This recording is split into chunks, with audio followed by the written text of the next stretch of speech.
மனோஜ், நீ அவன் கூட சேர்ந்து ஏதாவது போட்டோ எடுத்தியா? இல்லம்மா. அவன் எடுக்க விட்டுருக்க மாட்டான், அதான் ஃப்ராட் ஆச்சே. போட்டோ இருந்திருந்தா கொஞ்சம் ஈஸியாக இருந்திருக்கும். ஏங்க, எனக்கு ஒன்று தோணுது. என்ன? அன்னைக்கு இவங்க கோவில்ல வச்சுதானே அட்வான்ஸ் பணத்தை கொடுத்தாங்க. ஆமா, கோவிலுக்குள்ள கேமரா இருக்குங்க.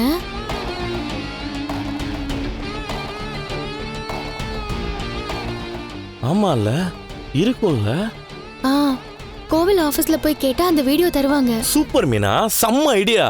பா, எப்படி சீடி எப்படி யோசிக்கிறா பாத்தீங்களா? நான் கோயில்ல கேட்டு பாக்குறேங்க, நான் கேட்டா கொடுப்பாங்க. மீனா, அதெல்லாம் வேண்டாம்.